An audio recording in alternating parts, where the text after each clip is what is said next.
আমি এখন যে ভিডিওটা করতেছি সেই ভিডিওটা আপনারা অবশ্যই মনোযোগ দিয়ে দেখবেন। এই ভিডিওতে অত্যন্ত গুরুত্বপূর্ণ খাবার আছে, ভিডিওটা দেখবেন। আমার কথাগুলো শেষ হওয়ার পরপরই আপনারা ভিডিওটা দেখবেন। অত্যন্ত গুরুত্বপূর্ণ খাবার আছে। আপনি যদি মুক্তিযুদ্ধের পক্ষ শক্তি হয়ে থাকেন, আওয়ামী লীগ সমর্থক হয়ে থাকেন, যেই হন না কেন, ওরা রাজাকারের বাচ্চা হয়ে থাকুক, ইউনুসের বাচ্চা হয়ে থাকুক, কাদের মোল্লার বাচ্চা হয়ে থাকুক, দেল্লা সৈয়দের বাচ্চা হয়ে থাকুক, যুদ্ধাপরাধীর বাচ্চা হয়ে থাকুক, আলবদর আল শামসের বাচ্চা হয়ে থাকুক, লালবদরের বাচ্চা হয়ে থাকুক, আপনি যেই হয়ে থাকুন না কেন, আমার কথাগুলো পরে একটা ভিডিও আছে, একটা খাবার আছে।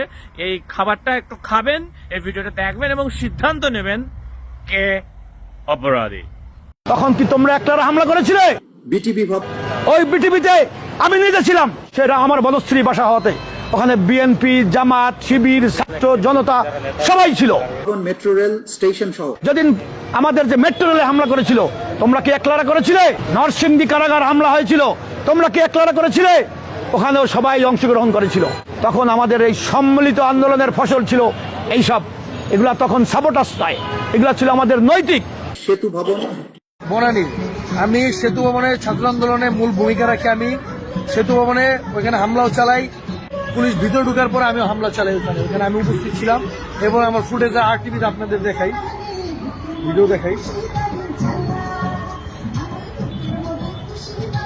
সেই সজল, আমি হাসিনার পতনের মূল ভূমিকায় সজল। আমি এই যে আমার ভিডিও, এই যে এটা হচ্ছে ৭১ টেলিভিশনের, এই যে আমি, আর এই যে আরটিভিতে সেতু ভবনের ফুটেজ, এই যে আমি, এই যে এটা আমি কিং সজল। আইন যদি মানতে যেতাম তাহলে কিন্তু এই বিপ্লবগুলো হতো না। মেট্রো রেল, যদি মেট্রো রেলে আগুন না দেওয়া হতো, যদি পুলিশদেরকে না মারা হতো, তাহলে এই বিপ্লবটা এত সহজেই অর্জিত হতো না, কিংবা এই ফ্যাসিবাদের পতন নিশ্চিত করা যেত না। যদি মেট্রো রেলে আগুন না দেওয়া হতো, যদি পুলিশদেরকে না মারা হতো, তাহলে এই বিপ্লবটা এত সহজেই অর্জিত হতো না, কিংবা এই ফ্যাসিবাদের পতন নিশ্চিত করা যেত না। আমি নিজে পুলিশের সাথে মারামারি করেছি, পুলিশের গায়ে হাত দিয়েছি। এখন যদি কোনো মতে যদি শেখ হাসিনা ফিরে আসে, সে আর জোর করে কিছু করা লাগবে না, সে রাষ্ট্রীয় নিয়মে আমাকে ফাঁসি দিতে পারবে। বিচারের জন্য আন্তর্জাতিক অপরাধ ট্রাইব্যুনালের এজলাস কক্ষ ডিজিটাল প্রযুক্তিতে সমৃদ্ধ করা হয়েছে। ইতিহাসে প্রথমবারের মতো কোনো বিচার পর্ব আদালতের অনুমতিক্রমে সরাসরি কিংবা রেকর্ডকৃত পদ্ধতিতে গণমাধ্যমে প্রচারিত হচ্ছে। আসামি শেখ হাসিনার ফোন আলাপের থেকে আরো জানা যায়, তার ষড়যন্ত্রমূলক পরিকল্পনায় দলীয় সশস্ত্র ক্যাডার বাহিনীর মাধ্যমে সেতু ভবন, বিটিভি ভবন, মেট্রো রেল স্টেশন সহ রাষ্ট্রীয় গুরুত্বপূর্ণ কিছু স্থাপনা কি পয়েন্ট ইনস্টলেশন, অগ্নিসংযোগের মাধ্যমে পুড়িয়ে দিয়ে আন্দোলনকে ভিন্ন খাতে প্রবাহিত করার জন্য আন্দোলনরত ছাত্র জনতার উপর দায় চাপিয়ে দেওয়ার মাধ্যমে অন্যান্য অমানবিক আচরণ বা আদার ইনহিউম্যান অ্যাক্ট সংগঠন করেন। আমরা বিশ্বাস করি এতে করে বিচার বিভাগের প্রতি মানুষের আস্থা বাড়বে। রাজাকারের বাচ্চা তাজুল ইসলাম তার কথিত আন্তর্জাতিক অপরাধ ট্রাইব্যুনালে গিয়ে দাঁড়ায় নায়কের মতো দাঁড়ায় বলতেছে শেখ হাসিনা নির্দেশ দিয়েছিলেন মেট্রো রেলে আগুন দিতে, বিটিভি ভবনে আগুন দিতে, শেখ হাসিনা নির্দেশ দিয়েছিলেন পুলিশ হত্যা করতে। তার কথাগুলাই তার বিরুদ্ধে যাইতেছে।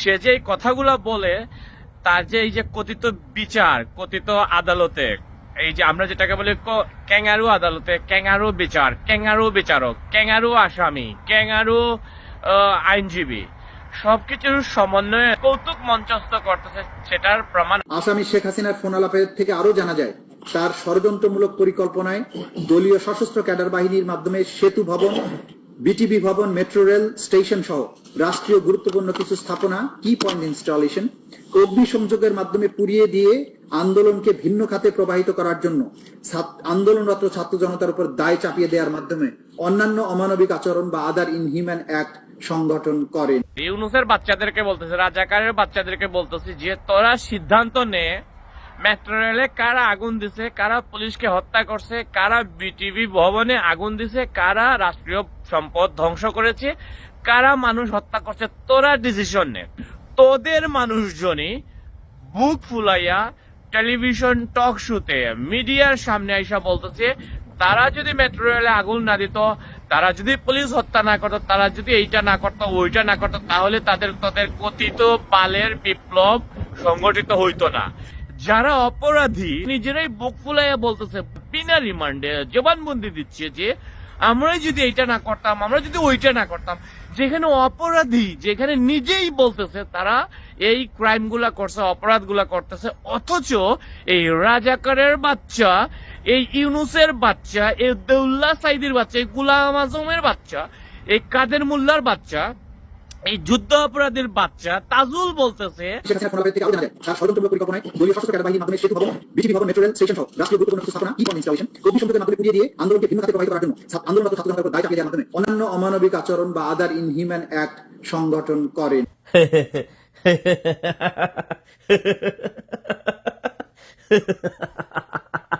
Comedy comedy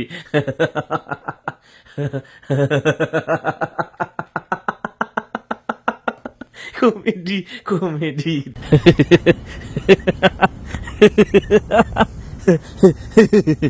comedy comedy comedy comedy comedy তাজুলের কমেডি।